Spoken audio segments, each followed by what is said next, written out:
quick overview of the programs, get into these two specific acts. Justice 40, get into some specific examples and funding mechanisms. If I manage to go a little bit faster than last time, we will have some time for questions and discussion. Here's the overview. Here are the very, very broad strokes of these three acts. Well, 2 acts and an initiative. IIJA, aka the Bipartisan Infrastructure Bill or Invest in America Act.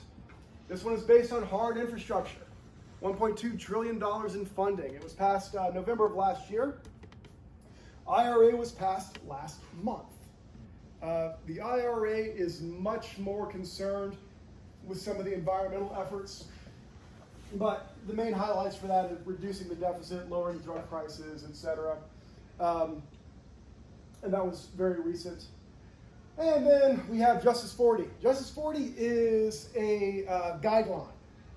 It's not an act, it is not a law, but it says that we are going to distribute 40% of benefits to disadvantaged communities. Okay, so it does tie into environmental justice. Personally, I think that's necessary. I do not understand a separation between environmentalism and environmental justice. If you overlay pollution maps and old red line maps, they match up really, really close. I don't think you can separate the two. I just don't. Before we get into the specifics, I want to talk about the absolute size of these things. The IIJA is roughly 4,000 pages. The IRA is closer to 400 pages. I have not read 4,000 pages. I've dug into certain key sections. I've dug into highlights. I absolutely haven't read 400 pages in the last month. So I'm giving you some broad strokes. And a lot of what I'm going to talk about is very case specific. Right? When we talk about credits, if you buy this certain product from this certain people at this certain time, then you can get funding. But first, let's talk about some of the absolute size of this thing. I have kind of a monkey brain. I can't really visualize numbers over about 50, especially when we start talking about trillion. But here is an idea of what we're looking at. These first 3 bars here show agency spending, tax expenditures, etc. These are inflation adjusted numbers. So here we can see the Inflation Reduction Act there on the top, and the IIJA there at the bottom. Absolutely dwarfs previous spending. Absolutely dwarfs it. The IRA represents the first major spending in the country with a goal of reducing long-term demand for fossil fuels. It's the only time we've done it. It's the only time we've actually invested money in that concept of reducing demand. I think that that's pretty key. Spend a little bit of time on here, emission reduction potential. This purple line there in the middle, this is the emission reduction that's been modeled out based off of both of these bills. As you can see, it falls just a little bit short of our 2030 50% target. This is interesting. It does put us in striking distance. So this is federal. Remember, we're in Houston. We're in a city. If we can convince Houston to go to a zero emissions state, and if we can convince Austin to actually abide by their plan and get rid of the Fayette coal plant, we can absolutely close that gap using city, county, and state initiatives. So we're not in too bad of a place. This is modeling. If you're scientifically minded, your first question is almost certainly, what are the whiskers like on this thing? So these models were based off of what is called a three-peat program. That means we have 3 different models using 3 different sets of inputs. They were all within about 2%. So these are pretty accurate. All right. And lastly, I want to talk about this thing because it's called BABA. It might come up every once in a while. Build America, Buy America. What this basically says is that for the infrastructure, we need to look at procuring through American sources first. It's probably not going to impact too much of what we're here to discuss, but be aware of it in case you see it. I was in the military for 10 years. I have a personal hatred of some acronyms. Baba would definitely be one of them. I still don't know who greenlit IRA. Has nothing to do with the Irish Republican Army or my retirement account. Getting into the Infrastructure Investment Jobs Act itself, there is our pie. As you can see, the big blue there, previously passed transportation funding. Roads, bridges, hard infrastructure. If you remember about a year ago, where Mayor Pete was getting all of the interviews talking about, no, really, water is infrastructure, this is what the discussion was about, right? Because we are at an environmental conference, these are probably the ones you're most concerned with. Electric grid, water and wastewater, transpo, national disaster, and cleaning up abandoned sites, Superfund, brownfield mitigate or remediation, etc. Most of the rest of this is hard infrastructure. The IIJA is not an environmental bill. It is not what it is built to do. We happen to get some really cool initiatives with it, but it was not its actual purpose. However, for those goals, we have some clean energy infrastructure, because it's an infrastructure bill, right? Environmental justice is built into it because of that Justice 40 initiative. And once again, this is our first major investment in some things. Climate resilience. Here in Houston, we all know climate resilience is a problem. We all know about the hurricane. We all know about the flooding. We live in Texas. 97% of our state is under extreme drought. We know that we need to be more resilient. We need to start adapting while we try to fix some of these other issues. Texas specifically, here are some of the numbers that we're going to get. It's 3.3 billion in transportation, a lot of EV rollouts, including some state additional grant funding. Broadband, I'm really happy that we've got some more broadband in here, and I'll talk about that more in a bit. And our resilience in wildfire protection. This water, almost $3 billion, focusing on clean drinking water, which is nice. Is anybody here familiar with the arcane subject that is Texas water laws? Let me tell you, if you ever really just want to cross your eyes and get lost, that's something to dig into. But there is some criticism around the IIJA. Number one, flexibility. The way funding is going to flow, or is flowing for the IIJA, is the federal government is passing out money down to the states, and then the states are largely given a lot of free rein on how to deal with it. So, I'm going to give you money for infrastructure. I'm going to give you money for transportation infrastructure specifically. Texas could decide, hey, I want to expand 410, 35, 37, 45, and I-10. Or they could focus on a complete streets program where they install bike lanes and walking infrastructure, maybe a little bit of green infrastructure that might make life a little bit easier for some people, and kind of let some of that larger infrastructure go a little bit. Show of hands, who thinks that that's the way Texas is going to go? No, y'all are smart. There's a focus on innovation, which is not bad, right? But a lot of these things, carbon capture and storage, direct air capture, they're fairly unproven. So there is some concern that we might be chasing that silver bullet without making some of the substantive changes that we know work. And finally, Justice 40 is an administrative guideline. It is not a law. There's no accountant from the IRS who's checking boxes, right? It's an ish kind of a thing. Moving on to the Inflation Reduction Act. It is much more of an environmental bill. Much more of an environmental bill. Looking for those root causes. It is also very dependent on individual initiatives. Right? We're going to talk about some of those energy bills, cost efficiency upgrades, that sort of thing. And it does have a very large component for job creation. That's big. That is something that has absolutely been missing. If you talk to the contractors who are actually doing some of this work of installing solar power, installing insulation, etc., one of the first things they're going to talk about is, I don't have enough skilled people. This goes to establish an apprenticeship program for trades, as well as some subsidies for new hire, which is big. Thought I was missing something there, but I might be. Just as a side note, if anybody wants these links later, I'm more than happy to share my slide deck. If you've got either an email, there's my email, or if you've got a thumb drive. Shouldn't miss that at the beginning. IRA, it is focused on that inflation reduction. So it does bring in revenue and it does do some spending. This is just a breakdown. Once again, it is focused a lot more on energy and climate. As you can see, that's where the vast majority of those raised funds are going.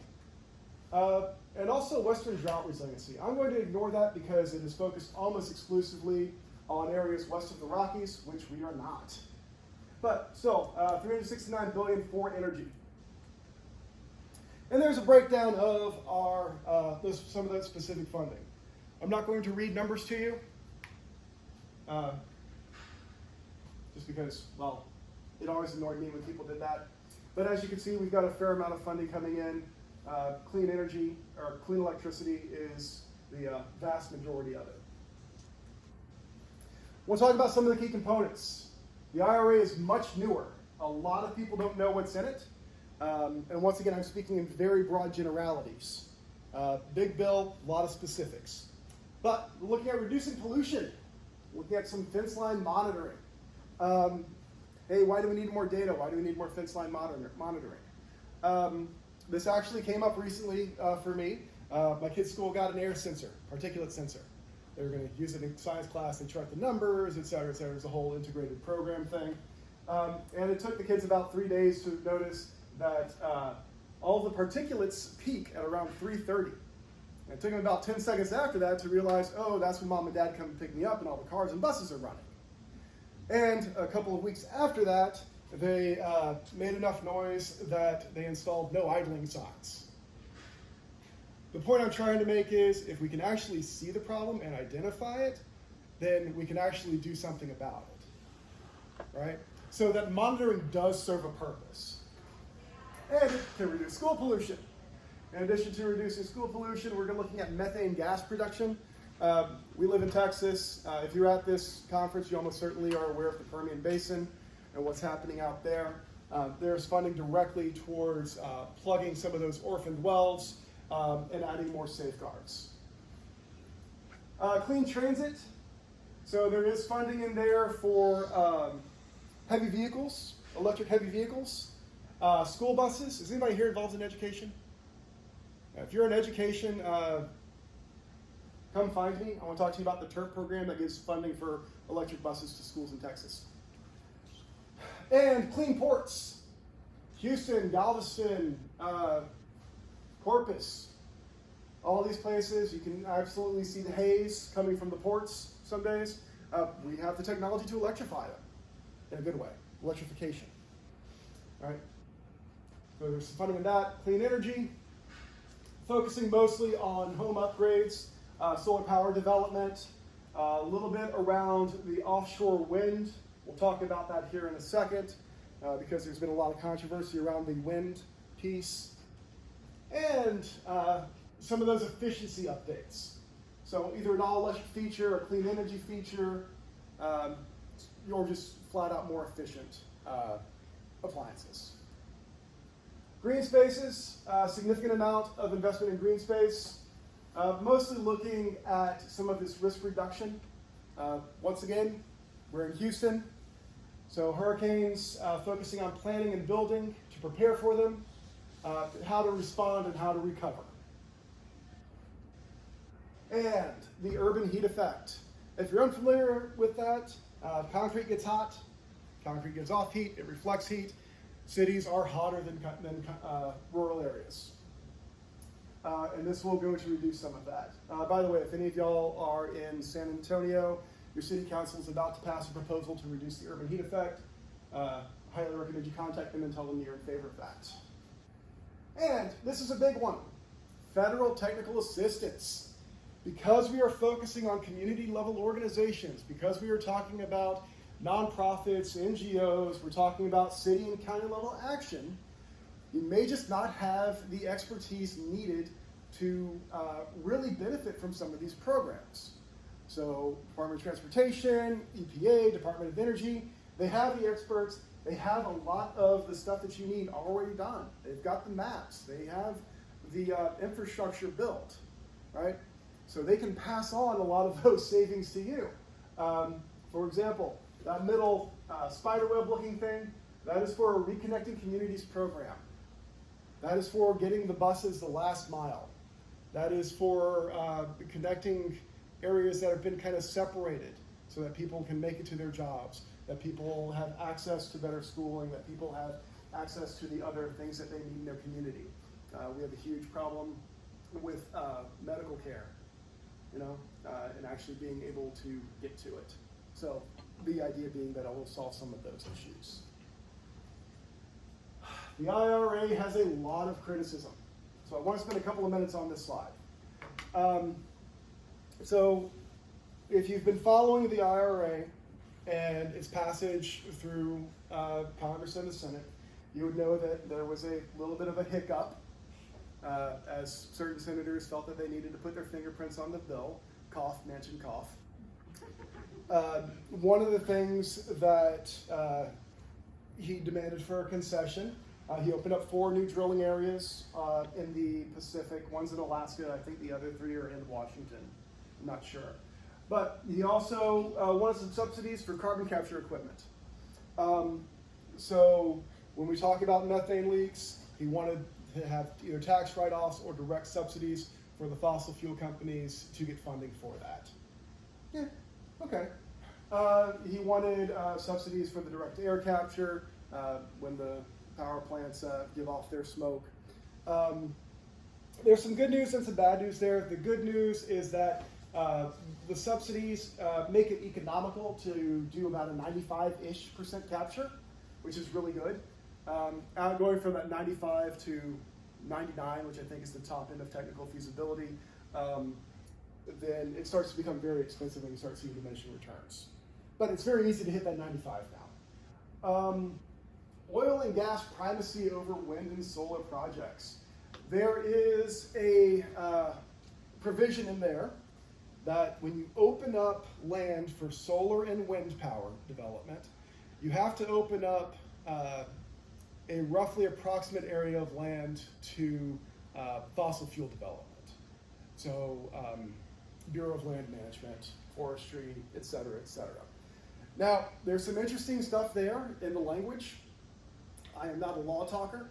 I do not have a legal background, but I have read a lot of regulations in my life, and I noticed that it says things like must be offered.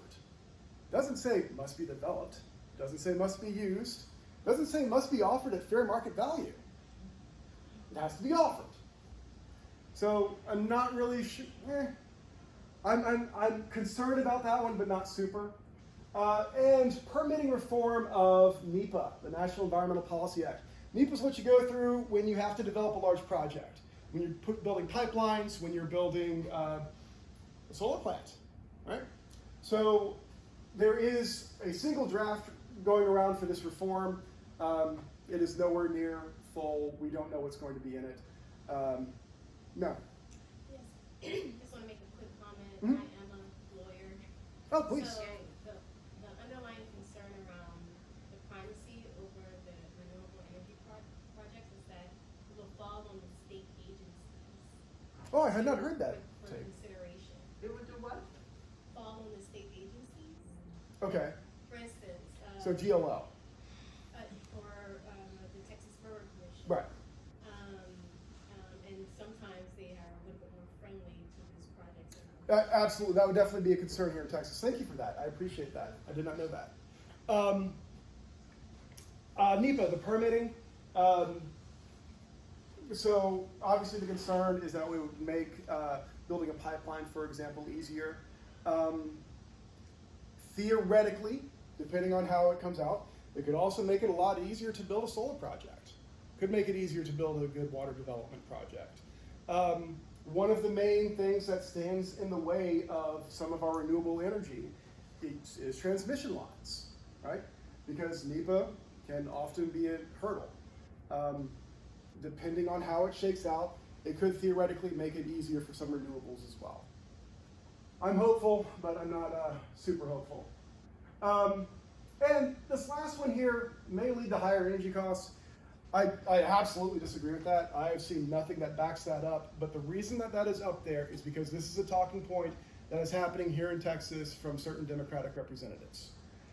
They're giving themselves cover, basically politically. They're saying that methane fees and some of the additional oil and gas regulations might make production more expensive. Once again, I haven't seen actual backing of that. If anybody has, please, I'd love to know about it. But I wanted you to be aware that that is something that you might run into and you might hear. All right, Justice 40. Justice 40, once again, it is not a pot of money. It says that 40% of federal distribution should go to disadvantaged communities. It vaguely defines disadvantaged communities as a geographic proximity, meaning Kashmir Gardens might be considered a disadvantaged community, or dispersed groups of individuals. It focuses on long-term impacts, coordination, and leveraging of funds. A lot of the funding is stackable, right? And can be used in coordination to, if you're familiar with the term force multiplier, by working on different projects, they can actually build off of each other. Now, we get into really interesting talks around this whole disadvantaged community definition. There has been a rush in some states to focus on the state definition of disadvantaged communities. New York and California are working on their definitions, probably with the idea of choosing where these funds would do the most good. This is a map that has been put out. It's on GeoPlatform. It's a federal map. All these gray areas are the identified underserved, disadvantaged communities. These are tracts of about 4,000 people, which is why if you notice Houston, Austin, San Antonio, you don't see a lot of gray there. If you zoom in, I promise you they're there.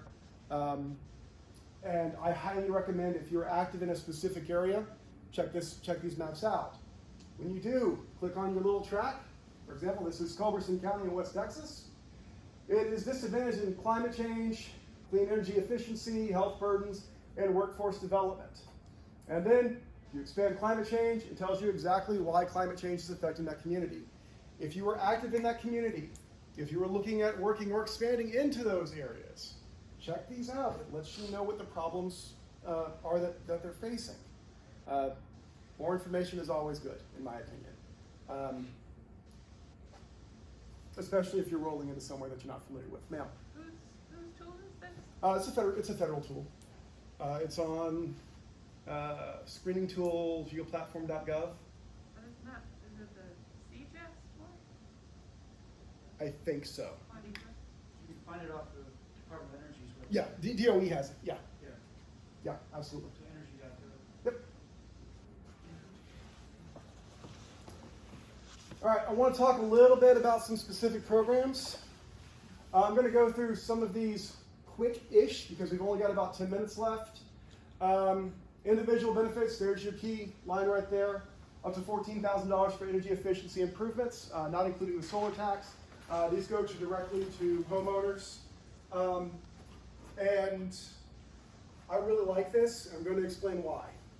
So, because this is a full act, if somebody who is not necessarily supportive of this comes into office in the next 10 years or so, they would have to justify getting rid of the entire act.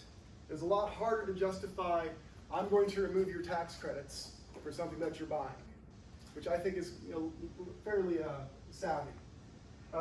These are just some examples. Once again, focuses on efficiency and electrification, heat pumps, electric wiring, etc. EVs, take these with the idea that there are qualifications on all of these. The new EV tax credit, for example, it has to be an EV that's manufactured in the U.S. The good news is I think the only two that don't qualify are Hyundai and certain luxury vehicles like Porsche. If you have an electric Porsche, I'm more than happy to take it off your hands so that you can qualify for this tax credit. I'll even give you $7,000 for it. I want to talk about methane reduction because we are living in Texas. It's a new federal program under multiple agencies. This works in conjunction with some of the new EPA rules that are coming out, as well as that methane fee structure. But this money is going to be going to the state to plug, remediate, reclaim orphaned wells. And then there's going to be a separate pot of money that is going to go to some of that capture equipment. This is for that affordable housing, as opposed to individual credits for a homeowner. So this can go to improving some of the affordable housing areas, or group living, apartments, etc. Once again, focus mostly on efficiency and low emission storage. This is exciting if you're a nerd like me. So this is $27 billion that is going to go into funding for nonprofit financing entities, aka green banks or credit unions. Basically, it provides money to them so that they can finance green projects. If you want to build a solar power plant, if you want to build a windmill farm, it costs money. And unless you have a significant amount of money, you have to get some sort of financing. This sets up that financing, right, through a nonprofit. Now, the beautiful thing about this is that because it's a loan, the loan gets paid back, then you have that money to reinvest into your next green project. This has a snowball effect. This has not been talked about a lot. I think it should be talked about a little bit more. $27 billion, that is a lot of money. And a lot of it is going to local and tribal governments. Once again, environmental justice. Here are some other examples. I'm not going to read through all of these, but just so that you have an idea of what is out there. This is big. Rural areas. When I talk to people about what I do, I often hear, that's great, but what you're doing benefits Austin, benefits Houston, benefits San Antonio. What about me? I live in Yoakum, Texas, population 576. Well, we're going to do something for you. We're going to improve energy. We're going to run to you. We're going to help support your co-op. We're going to lower your electric prices. We're going to invest in infrastructure. We're going to get you internet. I am personally under the belief that internet is pretty much necessary to fully participate in society at this point. Some of you are college aged. Could you have applied for college without the internet? I don't even know if they have a physical way to apply anymore. Do they? I'm sure they do, but it's probably very difficult. Funding, because we're running low on time, I'm just going to say that the funding works like most grants. Tons of strings attached, competitively awarded, and then certain monies are going to become available at different times. Flows from Congress to the agencies and to fund either new existing programs, which then work as grants or direct procurement. Right now, we are in phase 2 here. We know that there's money and we know that what it's going to be used for. We have no idea who's going to get it. We don't know what's going to get built. We don't know how it's going to happen, but it's going to happen. We're still just very, very early in the IRA. Once again, this was passed last month. So now what do we do? This is an advocacy conference. In the short term, you're going to focus on your advocacy. You are going to bug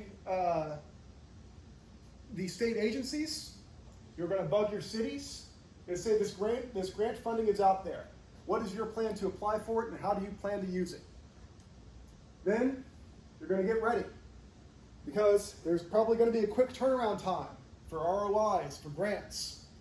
You're going to be prepared, because when those RFIs come out, because you've been working with TCEQ, Railroad Commission, and the GLO, you're going to be on their mailing list, and you're going to know when the grant becomes available. And you're going to have a quick turnaround time, because you're going to have projects lined up and ready. And they're going to be beautiful, and they're going to do wonderful things. It's going to give me all types of warm fuzzies. All right? So keep an eye out for those in the more long term. And then on the personal level, I want you to look for those personal benefits. If you are able to qualify for a rebate for getting better insulation on your windows, take that $150. Money needs to be spent. It's already allocated. Don't let it rot. If you leave it on the table, it does no good to anybody. And talk about it. If you don't own a property and you have no intention of ever buying an EV, and you don't live in one of these areas that can benefit, talk to your buddies who do. Make it weird. All right? Seriously, don't shut up about it. So there are your personal courses of action. What questions do we have? Comments? Random thoughts? Whoa, whoopa. Sir. On the residential Yes. energy efficiency product, does that have to be your primary residence, or can it be, say, a rental house? Yes. So depending on which specific credit you're talking about, some of those are applicable only to a primary residence.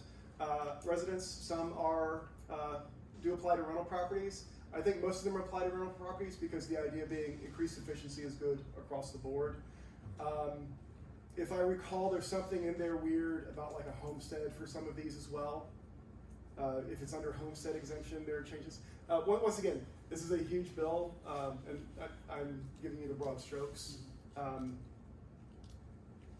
My understanding, though, is that yes, they would usually apply to both. Because usually